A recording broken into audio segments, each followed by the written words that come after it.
Gage, What we are live. Where's Tommy? Tommy, where are you? Tommy, where are you? Tommy, where are you? Come on, everybody. Let's go. Yeah! 200 episodes of the Aftermath Pro Wrestling Podcast. That's 2-year episode. 200 years, 2 episodes, 2-year anniversary, man. It doesn't matter. I'm excited. I dressed up for the occasion. Yeah! It's a party, man. We got Cody Rhodes theme in the back. Welcome, everyone, to the 2-year anniversary of the Aftermath Pro Wrestling Podcast. Let's get it, man. I think we got to start off with a little bit of music. 2 freaking years, Tommy. Let's Woo! go. Woo! 3 years, Man, baby. I'm hyped. I'm so hyped. I messed up the first thing that I said. Wayne's gone. Gage is here. Man, we don't even know what's going on, dude. We're losing everybody. It's like that, man. Oh man, this is crazy, dude. We've been doing this for 2 years now. You know, me and Wayne, we joined together, about a year and a half ago. And I know you joined us a few months ago, man. And it's just been a wild ride, dude. We've had some of my buddies from college on the show. We've had, Randy, who will be joining us here. We've had Frank Manzo, one of the best pro wrestling podcasters in the business today. He's hopped on, done some shows with us. Can't forget about our man, Joe. Wayne is back, dude. The Pro Wrestling Podcast, Let's go. Aftermath Podcast. Wayne, I've done enough ready? talking. I'm getting myself way too hyped, so I think you got to do something, and I think you got to hit a little music, man. Are you ready? Agility from the champion. Oh, deep six! That could be a delivered this deep six.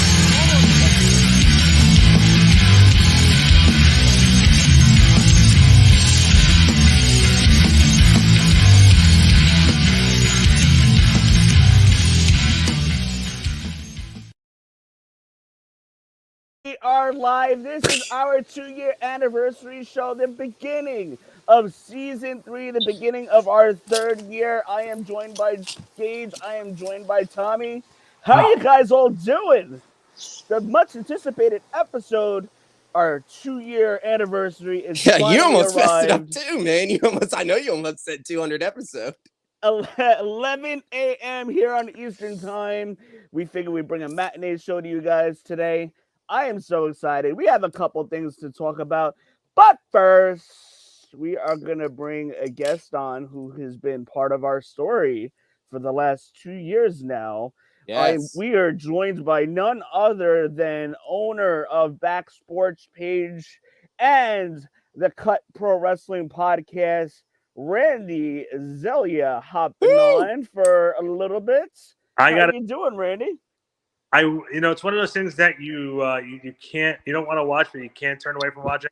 I can watch that all day where he all of a sudden shows up with sunglasses and starts dancing. I'd never seen it before. You're welcome. Hey, man. You can't unsee that.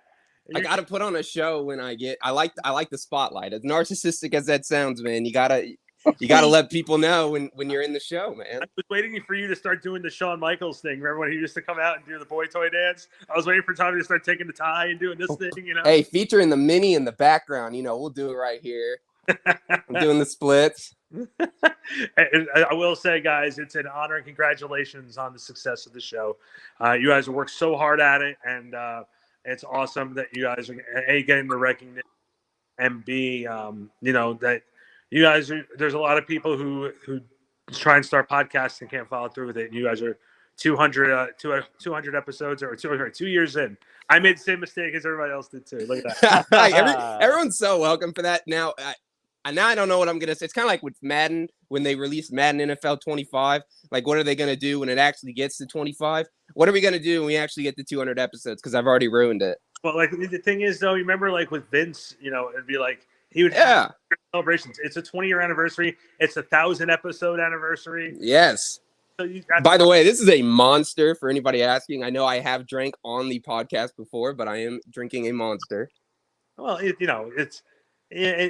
found your footing. You realize exactly. Something's got to get me through the day. Hey, you know what was really, really funny too? And Tommy, I thought of you because I know how much you're an AEW fan as much as a WWE fan. We just got done recording and talking about Cody, and I'm sorry I got to ask all three of you guys because I haven't talked to any of you guys about this. I think the story of the year so far was Cody coming back to WWE, and my biggest fear was him getting lost not too far after his return, and I feel like that's already happened. I'd love to get your takes on it because I'm obsessed with this story. What do you mean lost? Like, you think he was going to go right to where, like, his whole story is for, like, world title? No, I think what I mean by that is I think that he came in and made a big impact with Seth Rollins, and my big thing is it's not really the impact he makes at WrestleMania; it's how much of an impact he's going to have after WrestleMania with what he's doing. It all comes down to this presentation, presentation. Terry Taylor is a great wrestler, but the WWE put him as the Red Rooster. As the Red Rooster. Okay? I've been talking 80s wrestling all morning this morning. So I just that's that. But like, I'm worried about Cody.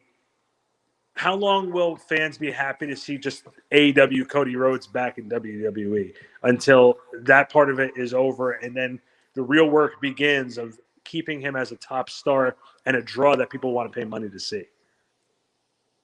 Man, this might be me future booking, and obviously, on the Aftermath Pro Wrestling podcast, we're pretty good at that. But I'm thinking we see Drew and Roman at this Clash at the Castle in Cardiff.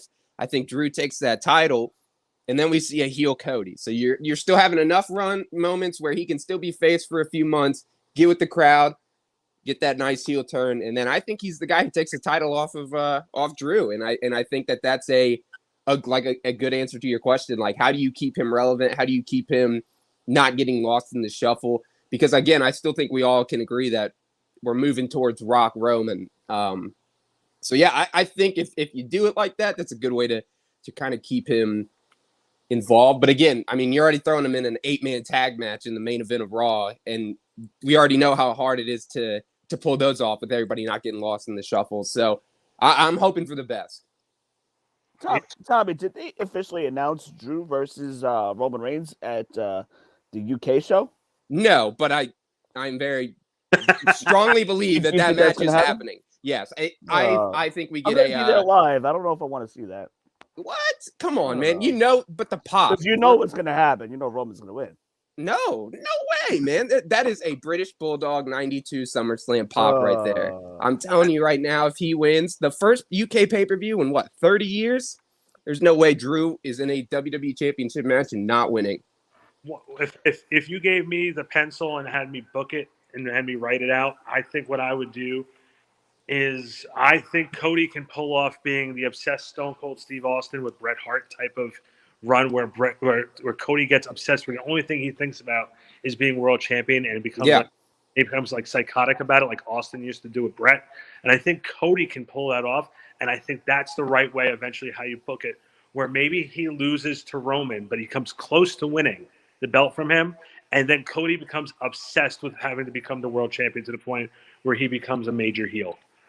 Like, he made that stupid promise in AEW that he was never going to, go for a champion, become world champion, and it handcuffed him. And eventually, that was the cause of him leaving AEW, is because he never will have that opportunity to be world champion, and he also was tired of being an EVP. He just wants to. I'm glad you mentioned. Sorry, Gabe, you go. I just say give him the money in the contract. Have him have leeway with a fair way. Have him cash in. Relevant? That would be a good idea. By like Survivor Series or like towards the end of the year, and just have. But I feel like with Tommy, what Tommy's saying, if they're gonna wrestle Drew versus Roman at that UK show, have it be for one title and not for both. I like that. That's smart. That's smart. Yeah. I also think if Wayne said before, I think it was Wayne who just said it, that they're moving towards Rock versus Roman. Does that need the belt? Not at all. Not at all. So because you got the whole head of the gimmick. No, I tweeted it out last night, guys. I'm calling it right now. Table. Rock, Roman in a Can You Smell What I'm Cooking match, the main event of Raw or of WrestleMania. I actually would think that you would put a contract. Winner goes into Hobbs and Shaw. Yeah, Hobbs and Shaw too. That's winner has to restart the Tooth Fairy series. or no, winner has to act with Vin Diesel. That's even worse. So Randy, I want to move this along really quick to you. There's two big things that happen in wrestling, and I want to get your thoughts before we move on. The AEW. Henry, there he is. Now, and maybe we can get Henry's thoughts too on this. But Forbidden Door. We have AEW now collaborating with New Japan on this pay-per-view, June 26th, live from Chicago. Tommy, you going to that? I am going to do anything It's and right up the road from you. everything I can. I'm doing anything and everything to get there, man. So, Randy, tickets go on sale next week. Yeah, oh man, I'm even tempted to take a one-day flight. I don't know, but Randy, really what are your good. thoughts on this? I think it's good. I think anything you do in the wrestling industry that's different is a good thing. For the longest of times, WWE would give us, and tell us to like the taste of it. There's a lot of things that AEW and Impact and New Japan have done over the last couple of years where they've tried things out, and some things have been successful and some things that haven't. And I think, we as a wrestling audience are not used to seeing these super shows in the United States. We're not used to seeing these joint promotional shows. Like, if you would have asked me 5 years ago if Impact and another company would have worked together, I probably would have called you a liar. So, I think this is a good thing for wrestling. It may not. I don't think the casual wrestling fan would fully understand the New Japan wrestling style. I think you have to be a really good wrestling fan to understand what New Japan does. Like, if you watch the New Japan Pro Wrestling, there's not a lot of crowd noise sometimes when you're watching, because it's a respect factor to the athletes. So it's going to be a very, very interesting show for Tommy. I hope for your sake that you make it there so you can tell us what the feel of the building would be. Especially with everybody knowing how big of a wrestling nerd I am. Now, I am an ultimate fan of New Japan. With, I grew up on the Japanese style of watching wrestling and all that stuff. So, man, I just to be like a fly on the wall, doesn't matter where I'm sitting, just in that building would be incredible. And a way to answer the second part of your question there too is, or answer it in the second part. I think the AEW needs to do something right now. They have a core audience. They're right about that million people watching live shows. Yeah, it's actually just Tommy turning on his TV a million times. Every all the time. All the viewers. AEW needs to figure out a way, and I've heard Eric Bischoff talk about this on his show, but AEW needs to find a way now to capitalize and build on their audience. And they're going the route of the hardcore wrestling fan, which is fine. But right now, the reason why WWE has a much bigger audience, obviously, because they've been doing it longer and better than everybody else, but they've also expanded out to help draw the casual eye to try to get them to be a more consistent watcher. And I think AEW is trying to get the Japanese wrestling fan base to come to AEW. I just wonder that if this is the right step, and maybe this show might be happening too soon. But I know that this was sort of like the plan all along before the pandemic. So it's a push and pull type of situation. I'd love to get your guys' view on that as well on this Super Show. I'm thinking, this is one thought that I had. I'm thinking about who's New Japan's biggest star right now. I mean, arguably people are going to say Jay White. I feel, in my opinion, one of New Japan's top stars, if not a 1B, would be Okada. I'm interested to see who Okada is going to be matched up with in AEW as far as the main event goes. Like, you know who it's going to be. So, if he's healthy, you know who it's going to be. So this is what excites me as a fan. This is what excites me. Who Jay White's going to go against. Those fantasy matches, the big guys in New Japan. I'm so interested to see who they're going to pair him up with in the AEW on that pay-per-view. Like, so this is, for me, is adding a lot of intrigue. What about Will Ospreay? Oh my gosh. the little wrestling nerd in me is just so excited that this is even happening. I can't put it into words. Man, the only thing that would have made this better if it was at Madison Square Garden. Oh God, you know No, that because then I Madison Square couldn't. Garden No, would because then sell I couldn't out. make it. I couldn't make it at that point. Well, We would try to figure out how to get you here. Oh, I'd appreciate that. yeah, I would pay flight to get here for that. Oh, But like, I would also like to see, like, again, we talk about trying new things. Impact Wrestling tried things during the WrestleMania weekend where they tried the multi-universe things where they have like Deanna was wrestling multiple different women from different organizations. So you're right. love Hook the Bros have arrived. yeah. I personally would love to see like Kenny Omega again in Impact Wrestling, or show Kenny Omega, or I really think that Jericho would be a guy who would help take Vince McMahon and get him and Tony Khan in a room and try to find a way to because just think about what that would do for the industry. Stop it. Stop. You're getting that's too exciting for me to even think about. Well, but just think about that. Like No, I know. I mean, that would be. Could you imagine just like you said, just a wrestling world where everybody in some way is working with each other? We're kind of seeing a little, bend the knees and you can have this guy for a week, or we'll do a trade off here. Or let's have, cross promotion matches. It doesn't have to happen all the time, but I mean, I think you started off by saying it. Just the fact that this is even like that we're even talking about this as a possibility, and that we're even talking about the Forbidden Door pay-per-view. Like, this is just, I harp on it every time I tweet out. I harped on it in our live tweeting last night. Like, this is the ultimate time to be a wrestling fan because there's so much for anybody to enjoy. There's such good wrestling. There's such good storytelling, and it's all accessible. I mean, there's stuff that's only on streaming, only on YouTube, stuff that's on, TNT. We got WWE on Fox. I mean, there's just so much. A lot. There's 20 plus hours. Randy, we got one more question for you, but Gage, I want to hear your thoughts. How would you fantasy book? Just pick 2 or 3 top guys really quick for Forbidden Door. Oh boy. Well, I know like there's a lot of stuff that AEW is trying to do with certain people and how they're building certain people. Like when you said Jay White, you automatically thought Jay White versus Adam Cole. I feel like would be that one match that would, has a story behind it and they're able to work off that. You got to put Bryan Danielson against somebody and have a hard-hitting technical match. Who that's going to be against? I don't know. You said Okada. Maybe Okada versus Bryan Danielson would really tear the house down. There's a lot of different options people can go. And give me the murder grandpa Suzuki again. Like Tanahashi. There's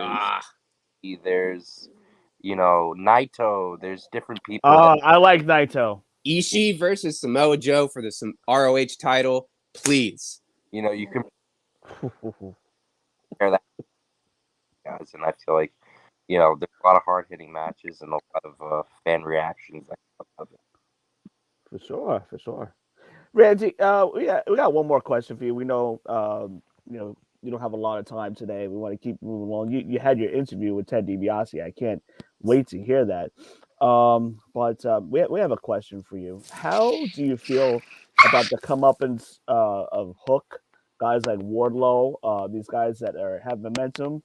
I guess you could throw Jade Cargill in there. I like her look. She looks like a star. She got some things to work on. But how do you feel about some of these names, being built up and gaining a little momentum lately? Well, before I answer that question, I want to throw one AEW, Forbidden Door card match you can put on the card. You can also have Bullet Club versus Super Click. That to me will be awesome. Give me Bullet Club versus Super Click any day of the week. Sign me up. In a stadium stampede match. Yeah. Please. My favorite type of match. I will tell you, I am a nerd for that match. So give me 5-on-5 of those. Yeah. I'm happy with that. As far as the younger, like the new talent that's in, we were actually just talking about it with Jose on the cut, and we were discussing Danhausen and Hook on how that has to be a pairing because it's hysterically funny. Look, Wardlow, and I think that they are going about Wardlow the wrong way right now. What I would do if it were me, I would make him still work for MJF. I think Adam Page's title run has been very disappointing, also because they didn't line up. They didn't have a good idea of where his opponents were going to be. So what I would have him drop the belt to Punk and make Wardlow help MJF win the title, and then that's when you can have Wardlow start messing with MJF a little bit, and Wardlow get the title match. I think that's where you can go with that. But some of the younger talent that they have coming up, I think Hook is a cult hero so far, and he's been great on Rampage. And I like the idea that he's really basically been on Rampage, not as much on Dynamite. And Jade, look, as much criticism as the AEW Women's Division has been getting lately, I think Jade is a tailor-made WWE woman, where she does. Yep. I don't think she really does anything that's spectacular in the ring. I think that the women's division in AEW still needs a lot of work. But, Jade walks into the ring and she knows where that hard cam is and she stands right in front of it. And she looks like a star. Yeah, she walks out there like a star. I think the major difference between her and Britt Baker is I think Britt has an unbelievable passion for the business and is constantly working to get better. And I don't see that Jade – I haven't seen that much of it. That much. I'm not saying there hasn't been much of an improvement of her ring work since she started. Whereas Britt, you've seen from the beginning of AEW to now, Britt has improved on all levels. Jade has not gotten there yet. And I will throw out the disclaimer that Jade is a mother. We do know that. So obviously she's probably devoting a lot of her time towards that. But yeah, I do agree with you on the comment that I honestly think she'd work a lot better in WWE. Something with the, kind of like a Mercedes Martinez, kind of that China style woman. Like she would be fantastic in the China role. I'm not saying that because she's tall. Like I really do think that Jade is an imposing figure and somebody who can, give you a good match every once in a while. You can believably put the title on her like she has, and she can, honestly probably get a lot better in the ring when she's working with those, people like, Asuka and Sonya Deville and Charlotte. I honestly think that if you decided to do the bodyguard thing with her and then matches, the two people you can put her with, one would be Bianca Belair. Oh, perfect. Or put her with Sasha Banks. I like that. Yeah, put either one of them because she's a real tough girl, and obviously you can do that with many different people. I just think I think Bianca is need a heel turn. I think she's got a little stale, and I think that with Sasha, I'm scared to put any steam behind Sasha Banks because I'm afraid that she's going to. Every single time things get difficult for Sasha, she takes a walk. So that's just the general feel. But guys, I don't want to take up too much more of your time. I want you guys to celebrate. You guys have done a tremendous job. I'm just happy to be here. I'm not pulling a Marshawn Lynch, and I'm only here to be because I don't want to get fined. Randy, listen, thank you so much for being part of our story for 2 years, and most of all, just being a personal friend of mine for the last 20 years. Because your friendship just trumps everything else. I'm not worried about the podcast, and so your friendship is the most important thing to me, and we're totally grateful for your support, and essentially getting this show up and running for us with your help of being on twice a week for like the first couple months. And that was a lot of time dedicated, and you definitely helped out a lot there. And essentially, we would not be here today 100%. if it wasn't for guys like you, Jay Diaz, Cooper, Pern Dog, the original guys. Tommy's basically original because he's been here for pretty much 80% of the time. The OG dog, that's me. So we wouldn't be here. We wouldn't be doing this without your support. We really appreciate it. And don't leave out Emerito. Emerito, my man. Emerito dedicated a lot of his time talking about AEW, New Japan, and adding that layer to our show in the beginning for I a don't number remember of what months. episode it is. Racing home from Jersey to get back into New York City to do a show with us at late hours of the night. So Yeah, we're man. totally grateful. And I don't know what episode it is. I'll add this comment, but it's one of the earlier episodes, one of the first ones that I was on. Me, Randy, Wayne, and M had about 2 hours full of just stupid wrestling jokes that I think probably one of the best night of laughing I've ever had. So we'll share it out when I find it. We'll put it on the Aftermath podcast on Twitter. But go check this episode out if you want a fun laugh for 2 hours, because I remember that night very, very vividly. It's somewhere like in the 30s for sure. Yeah, and the best thing about it is it continued for like another hour after. And what the funny part was, funniest stuff never made the air because we never made the air. Talking, and all of a sudden you just see Tommy break out laughing. Oh yeah, confusion on Wayne's face until he looked at the chat, and Wayne was like, and we off the air, and Wayne will look at us and goes, "You son of a." Great. We'll definitely share that out once I can find it after. But definitely, and I want to give an open invite because, I'm sorry for having like my show to plug my show while I'm on here, but you're fine, man. You can plug all you want. This private chat there on the cut. The cut right now because M is no longer working with us on our show. We were sort of refinding our footing and making an interview show, but there's still nothing more fun than having guys who are passionate about the sport or professional wrestling being able to come on and talk about that. So you guys always have an open invitation, and Tommy's done interviews with me. Yes, our Santino Morello one. What a great episode! That was so much fun. Yeah, so. I would always love to have someone with me to do some of these interviews and have some fun and talk wrestling. So you guys always have an invitation to come onto the cut. Hey, I appreciate that, man. Definitely will be taking advantage of that. Luckily, next month's going to be tough for me with the Indy 500 coming to town, but definitely after the month of May, man. Let's plan something out.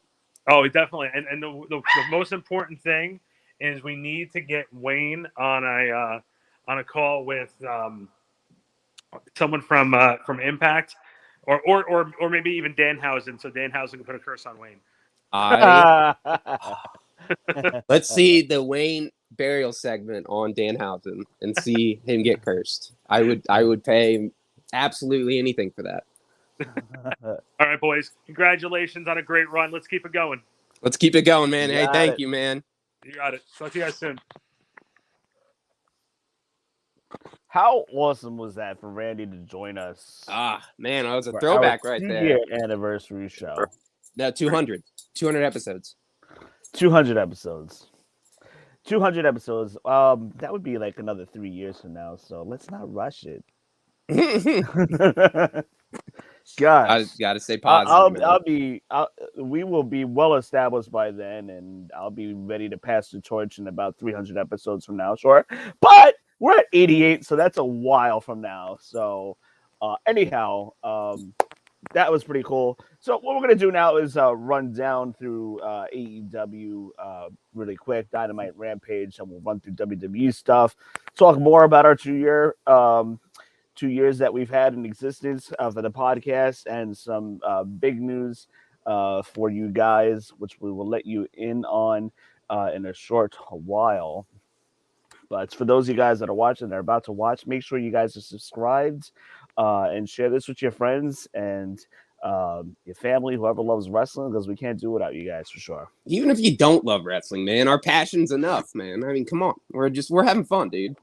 AEW Dynamite, starting off with Dax Hardwood versus Cash Wheeler for the qualifying match of the Owen Hart Invitational. Is that what they call it? Owen Hart Foundation Tournament. Yes, thank you, Tommy. Of course. And the qualifying matches alone have been banging. Absolutely They've been banging. phenomenal. And this match was no less. Gage started with you. We had the opening match, Dax Hardwood versus Cash Wheeler, to open up Dynamite. And, man, I could not look away from my TV. To me, this was a throwback of Bret Hart versus Owen Hart. They did a lot of similarities in their moves of their WrestleMania 10 match, Bret versus Owen. and I was enjoying it. The fans were eating it up. What did you think of this match, Gage? Well, I'm going to start off by saying I personally didn't get to watch AEW, but I did see a little bit of the stuff that they did, and then it was very good. I was very interested in seeing, how they were going to tell the story between them being tag team partners, and it was a very emotional roller coaster for them, especially at the end. I don't remember who won. Who won? So the winner of that match was Dax Harwood advancing. Yeah. Okay, yeah. So I think the right guy won here. Yeah. yeah. I mean, it's always difficult to pick a favorite in that situation on who you think's gonna win. But in the end, there are two people who have spent their entire careers together wrestling ever since they were in developmental and NXT, and they're just killing the game right now. They're doing really great work together, and I'm excited to see what they got in store for the future.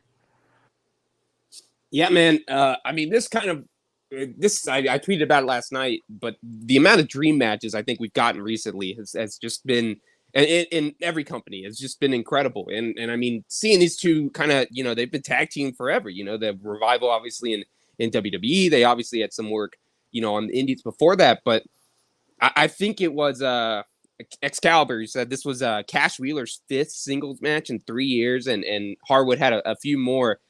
So obviously these two had, have that tag team chemistry and not as much singles experience, but man, did they put on a fantastic match to open the show. Wayne, you said it, called back to a lot of those moves from Bret Hart. Owen Hart, I really like the, kind of the little tease of some dissension, but not really, the eye poke. And then, Wheeler goes for prevailed. The Wheeler goes for the little, the low kick, but this was the kind of match that you want in this tournament and Punk said it best.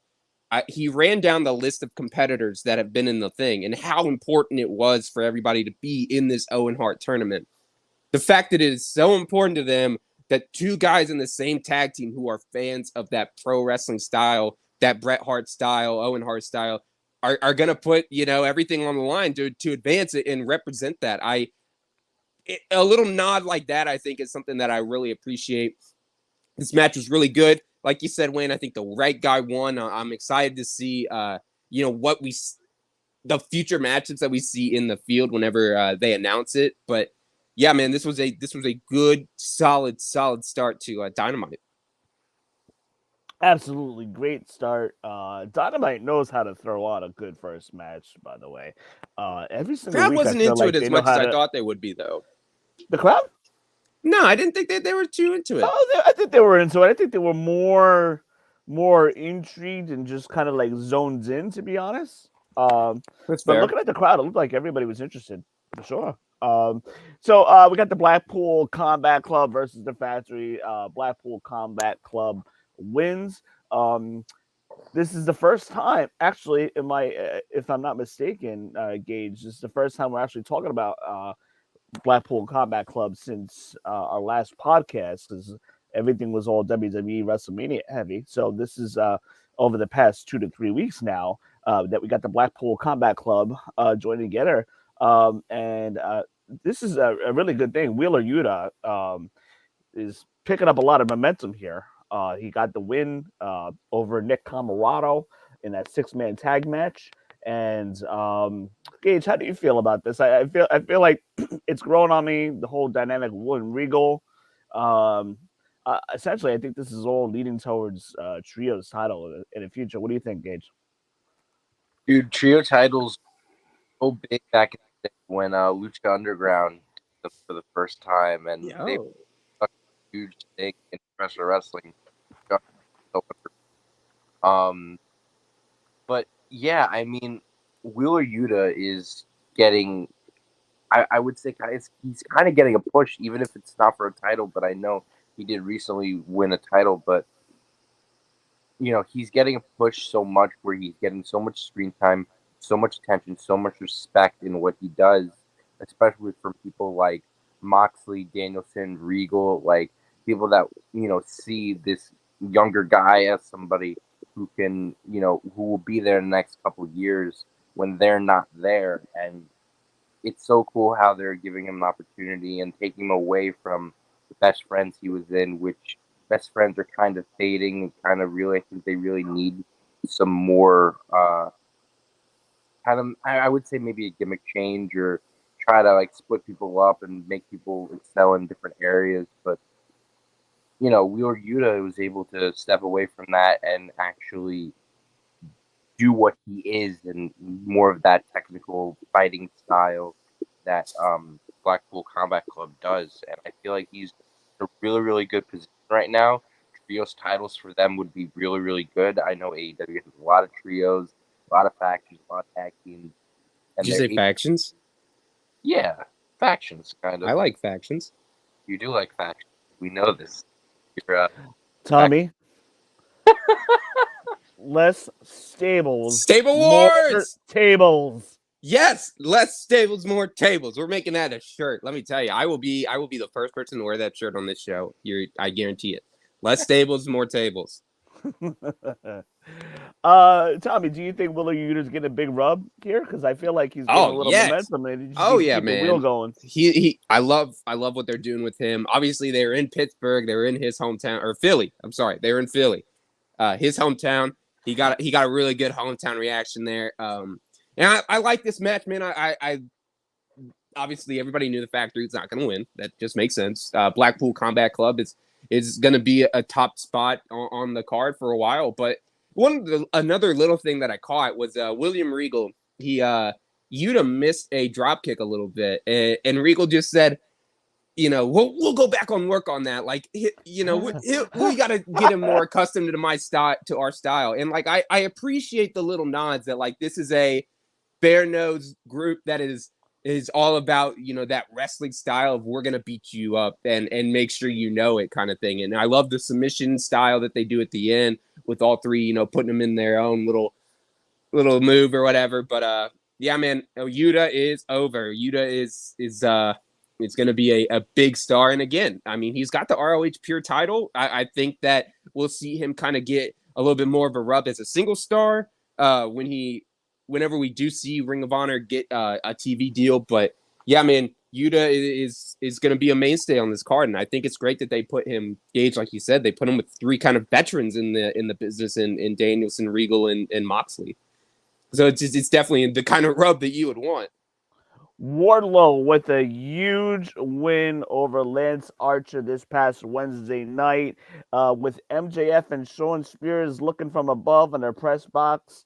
And I liked the work that the cameras did. Good hard cam right there. Yeah, hitting MJF and Spears and showing their reactions of, oh crap, this is not good, with Archer basically getting manhandled through most of the match, most of the beginning, most of the end.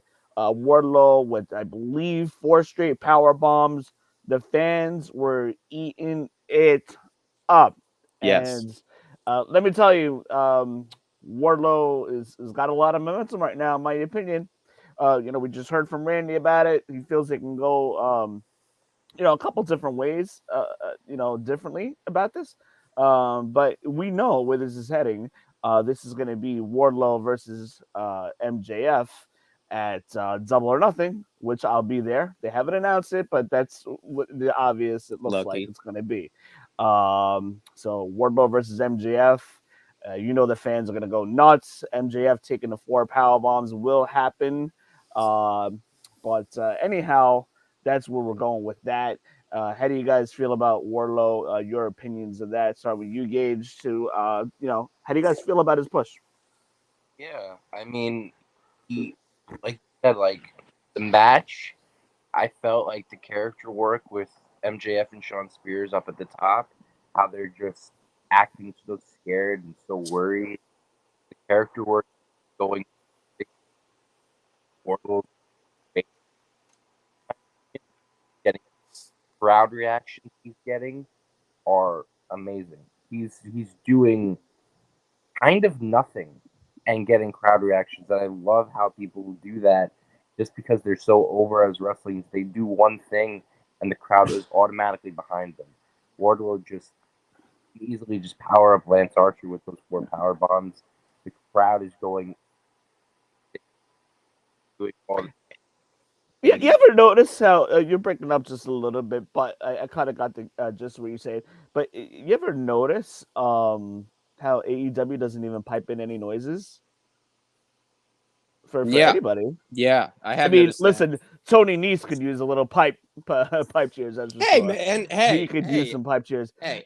Hey, listen, Tony Nese is from 2 minutes away from my house, literally. Woo!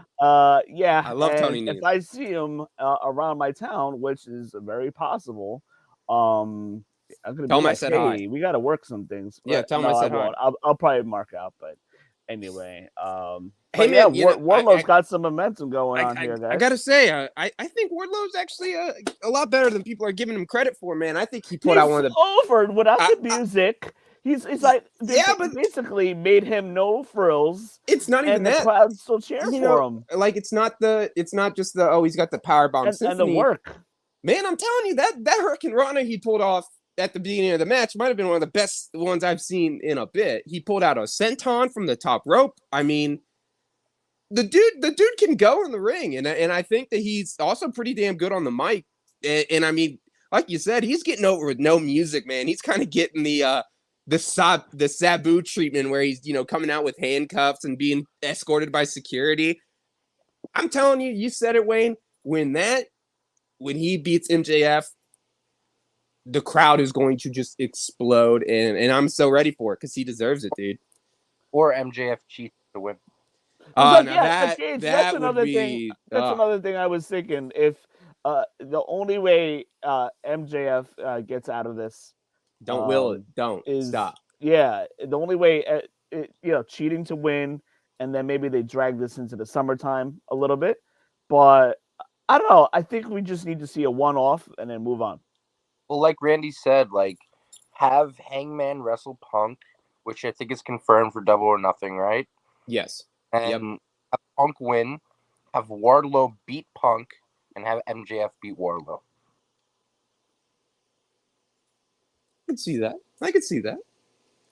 I don't know. I almost feel like Punk shouldn't win. As much of a Punk fan as I am, I still kind of want to see that Omega Hangman match.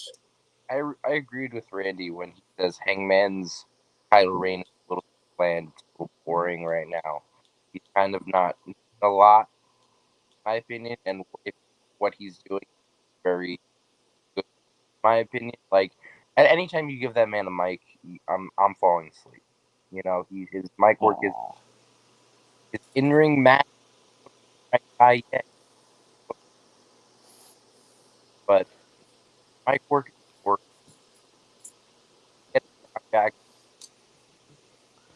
Gage, you are breaking up. We can't hear you. Yeah, am I? Yeah. You want me to come back out? Tommy, really What's quick. up? Yeah, What is Gage, you up? can do that. Really quick about Gage made mention of Hangman. Yeah. About his title run being like a little flat. What are your opinion on that? Because I mean, I'm not exactly bored. Yeah. Gage kind of had mentioned that Hangman's run was a little like maybe on the boring side.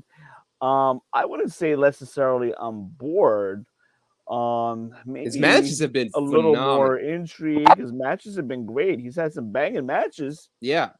Hey man, I will always take a Texas death match. I can agree with you that his the storylines that they've kind of been building around him haven't been the best. I don't think he's awful on the mic, but you kind of you do kind of lock yourself into one character when your whole thing is built around cowboy shit. Like that's what he says. Like and every single promo you can bet $100 he's gonna say cowboy shit. Like that's fine, and that means like he's gonna give it his all, and he's gonna put you in a fight and everything, and I think Punk's the kind of guy to answer that call, because I liked what he kind of mentioned on in his promo this past week. But yeah, I can agree that it's not been the best world title reign, which I think is definitely it reminds me almost of McIntyre's. Like he just didn't really get going the way that he probably should have.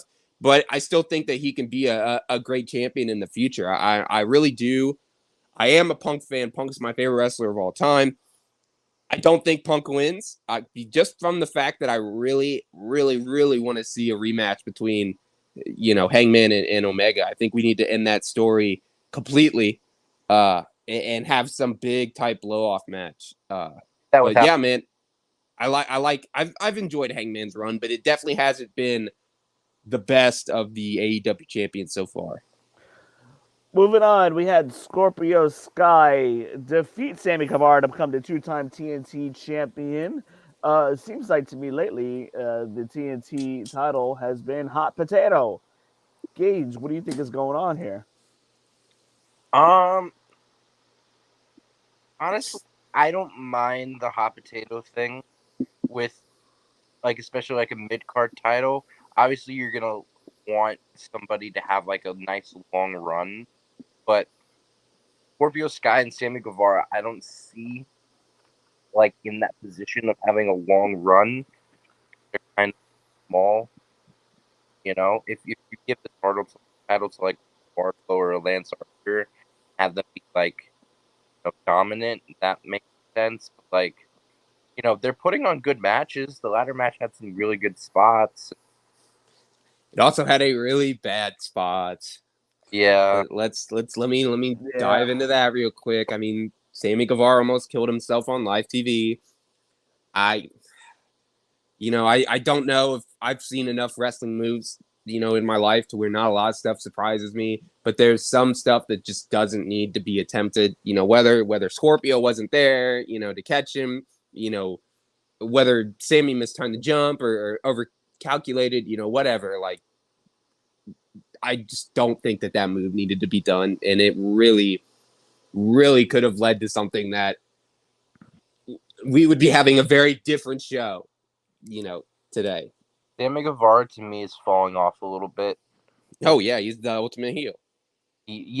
But he's playing off a heel, which is fine. He works good heel work, especially like when he was in the inner circle when he was first coming into that. He was working really good heel, but like he's trying, like you're saying, he's trying to do all these crazy spots that he's getting really, really dangerous. He wants. I get it, like he's cuckoo and all that, like he does this all the time. Yeah, whatever. But like, dude, don't put your life on the line for You don't need for a pop that he really didn't even get. Like he did not get a big pop for that move. So it just didn't seem necessary. I think everybody was kind of like more concerned, like, is he okay? Yeah. But it just didn't seem necessary.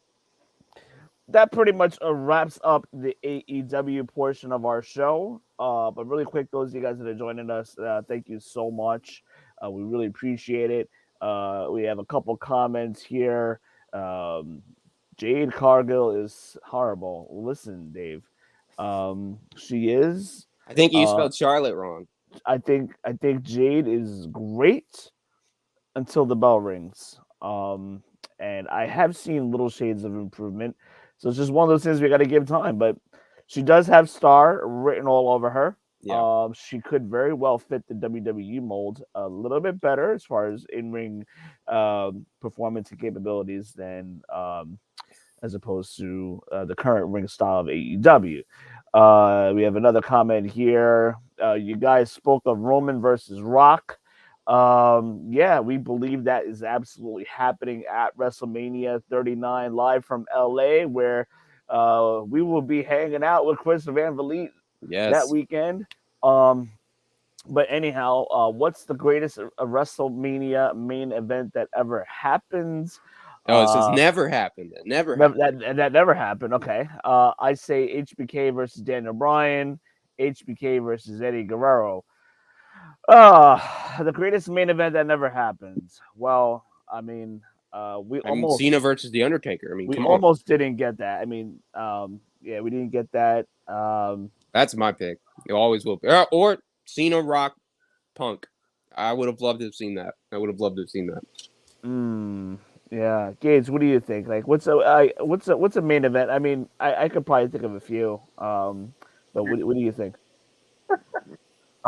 No.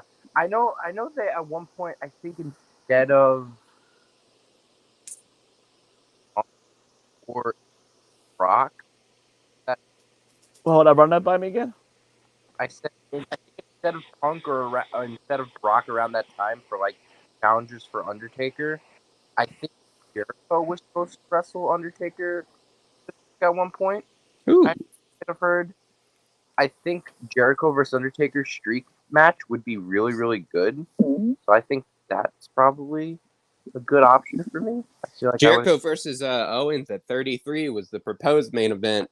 I think that would have been a really good one too. Yeah, I know for the WWE title. I think that's what the plan was. When Daniel Bryan challenged Roman at Fastlane for the who's gonna wrestle Brock. Yeah. Bryan versus Brock at Mania 31 could have been a great main event. Ah, that would have been fantastic, especially seeing their Survivor Series match. I think those are some good options. Can't always can't forget about Hogan and Flair, Mania 8. Change that one up on us. Yeah, I think that's just because it wasn't getting over on the house come shows for on. some reason. I don't believe that. I don't know. Egos could have gotten involved in that too, for sure. How about Cena versus Hogan? Ugh. Do you really want to see that? Listen, did you ever really want to see that? No, I totally get that, but if we would have gotten like maybe 2006, 2007 Cena against Hogan. Not after that awful Shawn Michaels match at SummerSlam. Listen, just to see the two in the same ring across the ring from each other would have been a moment right there for sure. Now that would have been that would have been a hell of because a run. we got Rock Hogan, and that wasn't the best well wrestled match, but the fans were eating it up because you had the two biggest stars. Yeah, across the ring from each other. I think that would have been a hell of a run for Hogan because we would have gone from SummerSlam 05 versus HBK, Mania the next year versus Cena at 22, and then you get SummerSlam 06 versus Randy Orton. I mean, that's three of the best stars in the business right there. And yeah, as much as I don't, looking at it now, there's no way I would have wanted to actually have seen that match. Maybe, but that would have been a heck of a run, and like you said, that would have had a monstrous pop. I mean, that's right when Cena is he's going into one night stand a few months after WrestleMania. So yeah, that'd be an interesting little matchup there. So moving on, we really got to move on. We're going to talk a little bit of WWE, and just briefly discuss about what we've seen this week. We had Monday Night Raw, and we'll talk more in depth about Randy Orton, maybe even on the next podcast of episode 89. We'll see how that looks like. But we had Randy Orton Appreciation Night, 20 years in the business, and I remember Randy Orton's career from the beginning. Being in Nassau Coliseum and wrestling the dark matches with his blue and yellow striped shorts, and like I knew his in-ring. Didn't he used to do like this or whatever, like lift up his arm and be like, yeah, something like that. I don't know. It looks different when I'm doing it with the phone, down, but. But what a career Randy Orton's had. He's had some great moments, great feuds with the likes of Undertaker, Mick Foley, John Cena, after you forget, Triple H in 2004, and then WrestleMania 25. So a lot of great memories. He's been in numerous tag teams with Rated RKO, RK Bro. So he's done a lot. I love Legacy. Can't not show out Legacy. And Evolution, obviously. And Evolution for sure. Evolution's really what helped propel him. Yeah. With being paired up with Ric Flair and Triple H, the veterans, Batista, being also the other new guy that propelled his career too as well. So great career with Randy Orton. We see the opening segment with Randy being celebrated by Riddle with all the superstars around the ring, basically breaking kayfabe on TV, which I thought was pretty funny. You see Veer giving a fist pound to Randy and Miz smiling. It's like it's ridiculous. Quick sidebar, but if you follow Veer on Twitter, it is one of the funniest things ever. He is so stupid. He seems like he's a pretty good guy in real life. He's just so funny. I recommend following him. Yeah, so what a career Randy Orton's had, and yeah, we see the in-ring celebration with Matt Riddle, and being joined by the wrestlers with Seth Rollins sitting down the side, and then you see Kevin Owens interrupt. Seth Rollins first interrupted, and then we got who came out? Ezekiel, Cody Rhodes. Cody Rhodes came out. I love the They were Ezekiel honoring story. each other with Randy Orton, and that's when Seth Rollins interrupts. And then this basically leads to a breakdown of a main event, a match made out of it, where we got Cody Rhodes, Ezekiel, and the Arcade Brawl versus the Usos, Owens, and Rollins. So this is like a dual layer, so to speak. We'll talk more about it in just a few minutes if we got the time. We see Randy Orton's celebration, but the Usos are being integrated with the unified tag team titles. And I don't know if you guys watch SmackDown. They better not dare. They better not dare change the match for next week and make it a 6-man with Drew. It is. It's confirmed. It's confirmed. Are you kidding me? Yeah, it's gonna be good, man. Why It's gonna be a are good they match. doing this? It's gonna be good. No, it's not. I They think it's need gonna to be good. unify the tag titles. It should be winner take all. I think that's what it is. No, it's not. That's not confirmed. Yeah. They've been putting steam and hyping up unified tag titles, and all of a sudden they're changing their minds and doing a 6-man. Are they kidding me? That contract never got signed, Wayne. That's stupid, though. No, it's great. I love true. it. Those tag titles need to be unified. There's no division. I love it. You can't have 2 tag titles. It's not working. Yeah, but it's not okay. working. I'm They looking need at to it from the unify fact tag that titles. did you expect this? Did you expect them to do that match? No, I like a surprise. No, I wasn't. Well, as it was unfolding, yeah, but they've been building with I get versus that. Roman. I just think that again, it goes to the Cardiff show. I think you can hold off Drew versus Roman for that, and that's when you get Drew the title. I think that's why they're doing it.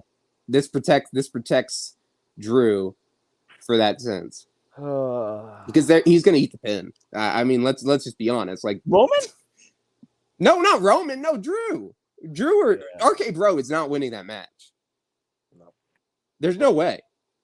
Who? Yeah, you have Roman winning that match? Roman and the Usos are winning that match. I'm going to say probably by some nefarious ways, Drew takes the pin, and then he wins the title at Cardiff.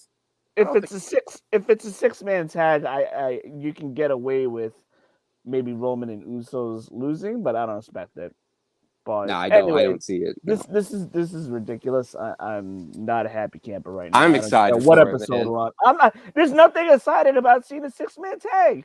The titles need to be unified. Come on, it's 6 of the best. It's 6 of the best guys in the business. Listen, will they have a good match? Yes, but they need to unify these tag titles and move on from this brand split nonsense. Anyhow, moving on, we see Bianca Belair get her win against Sonya Deville. Sonya Deville challenging for the Raw Women's title, and we see Sonya Deville get disqualified, and then she restarts the match. Counted out, then she restarts the match, using her power to play into her storyline. And but then we see Bianca Belair finally get the win. She retained her title, but then we get Becky Lynch coming out on Raw saying that she is going to get her title back, that she is going to win and never lose that title again. And she's kind of like a little bit of a character change, kind of like Seth Rollins-ish a little bit. Which is great. Yeah. Anyhow, and then she gets interrupted by the return of Asuka. Gage, how did you feel about the return of Asuka? Very, very good. We need more women in the division. Very, very good. Asuka's very, very good. I haven't seen her in a while. I'm excited for it. Her, Lacey Evans, bringing people back. The women's division needs to be bigger. I can agree with that. Sorry, I'm eating some Tums right now. My tummy's hurting a little bit. Damian Priest defeats Finn Balor and pretty much dominated the front and the back half of this match. My favorite spot, Damian Priest doing like a razor's edge Oh to yeah. Finn Balor onto the ring apron from the outside. So that was a pretty interesting move there. We see Damian Priest get the win, and then as he's on the way back, we see Damian Priest kneeling to Edge and kind of playing into the whole storyline. God, I love this storyline. It's Yeah, so good. let us see. It's so good. WWE has been doing some really good storytelling And we lately. now know the name of the stable. It sadly is not the Judgment Blue Day. Line. It's not the Blue Line. It is Judgment Day. Uh, But let me tell you though, the Edge, this stable has so much potential, man. And that theme song, dude, is a bop. It is a bop. Oh yeah. yes, and isn't it by the It's by the same people. Alter Yeah, Bridge, it's right? Alter Bridge. I noticed that. That's pretty cool. Yeah, dude. Mustafa Ali. We see Mustafa Ali interrupt the Miz, challenging. Mustafa Ali challenges Theory for the U.S. title. A-Town down. Yeah, and then we see Miz and Mustafa Ali kind of get into it, and then that leads to a match with Mustafa Ali, the right person won here, gets the win as Mustafa Ali is headed towards backstage up the ramp. We see him attacked by Tommaso Ciampa, Yes. who seemingly is going to be a heel. Can you guys both agree that Tommaso Ciampa is probably going to join Edge's stable? Do you think it's headed that way? Yeah, I called that, man. I called that. I'm telling you, I think it's good, and I think it's a good first feud for Mustafa too to come back to. For sure, and that would be a great match. And Gage, we also noticed. I didn't have this in my notes, so we'll talk about it anyway. Rhea Ripley turning heel last week, and rumors have been flying around that she could be a potential join in Edge's stable. Do we see that happening too? I think it's a great idea. Like having those four people, Damian Priest, Ciampa, with Edge. I think that's his money all over it. Have everybody hold the titles. That would make Tommy so happy. That would be really, really It cool. would. It really would. I Moving would love that. And it's real quick. Sorry, it's Edge as a veteran, like one of the best of all time, taking on three young people, like three young stars that really have, a lot of potential. Moving on to SmackDown, we got about 5 minutes left. We see the contract sign of the Usos versus RK Bro. We know that how that went down. Contract signings never end peacefully, that's for sure. So we see the brawling of the Usos and RK Bro. RK Bro getting the best of the Usos, and out comes Roman Reigns last night down the ramp on SmackDown, and RK Bro being distracted in enough time for Usos to recuperate and attack RK Bro. We see Roman Reigns get in the ring and just beating the daylights out of Riddle and Orton. And then out comes Drew McIntyre, seemingly setting up a 6-man tag program, which you guys said it was confirmed for next week. Yes, for Oh Backlash. my goodness! WrestleMania Backlash. WrestleMania Backlash. So there's no title on the line at Backlash. That's great. That's good booking right there. But they see. Listen, I haven't really complained about WWE booking lately. It's been pretty good. solid for It's a been pretty couple solid. weeks. Yeah. With the storytelling of Edge and that development of Judgment Day, with Ezekiel, which I think is a pretty funny storyline.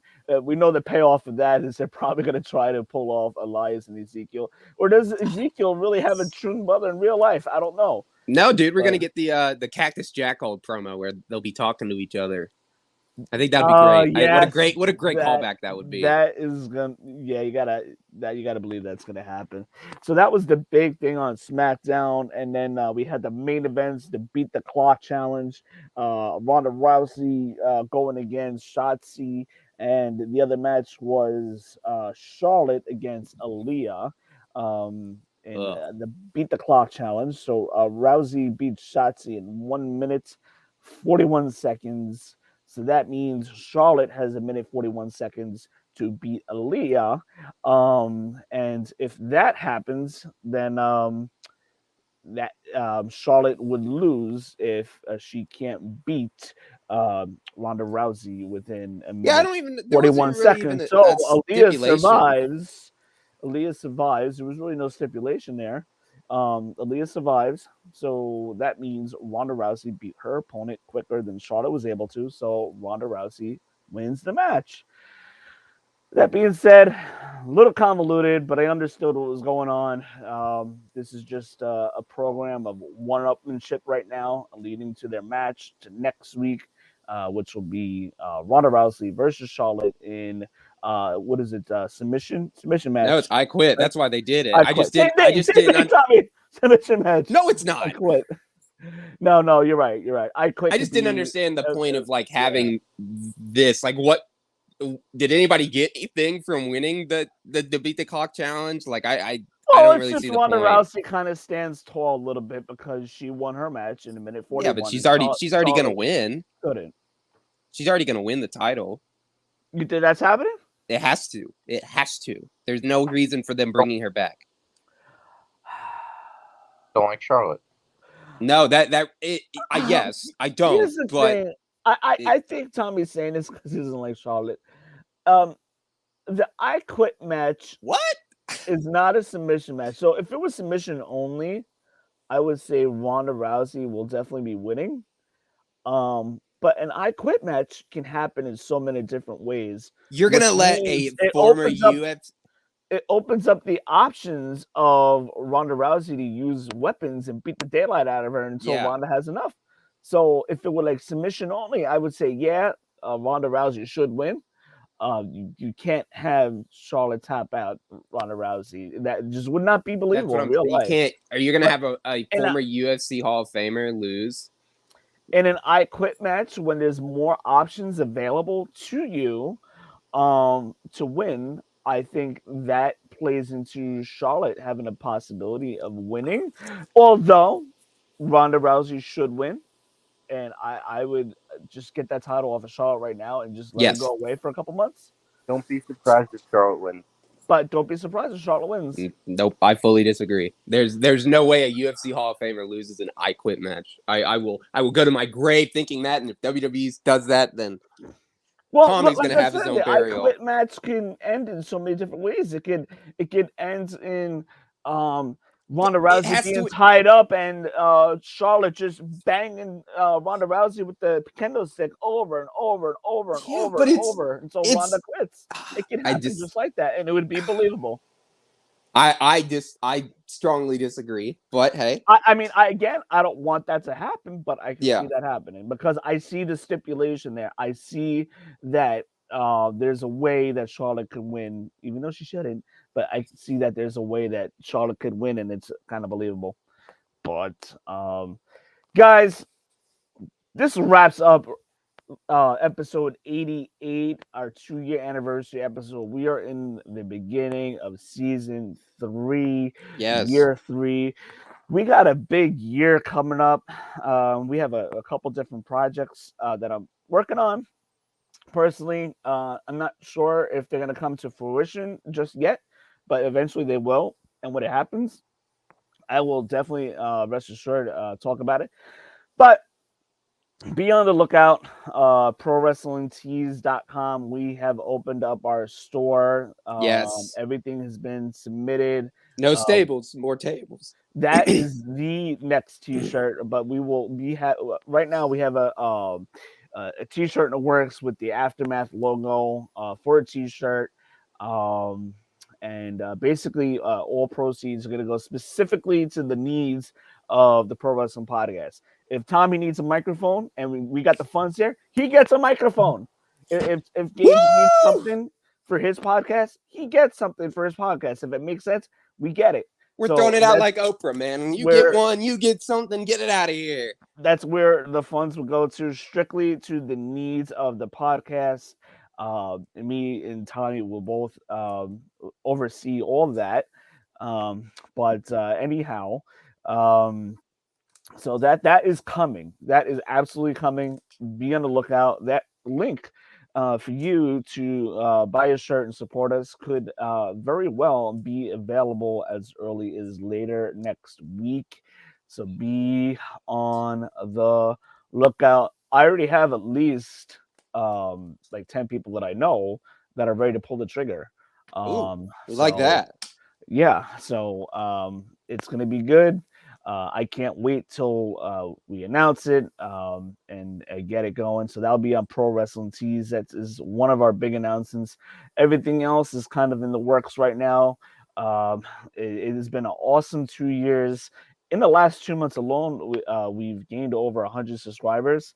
So and it took us a year and a half, a year and 3/4 to get our first 130, and in the last 2 months, another 120. It's a So constant grind, man. it is growing, and we thank you guys so much for being a part of that. I mean, if you guys look back from episode 1 to 88, um, you can obviously tell the growth of the show for Yeah. sure. Very, very noticeable. The things we've done, segueing from Deep Six Pro Wrestling Podcast to Aftermath Pro Wrestling Podcast, which I thought was a great move on our part. And yeah, it's just been an exciting run. Year 2 was a little crazy, but year 3 is going to be even crazier, and I can't wait. I will be at Double or Nothing. So social media would be on blast for that. Oh, Tommy's yeah. probably going to be at Forbidden Door. I'll be at the UK show WWE in September. So that's happening. We're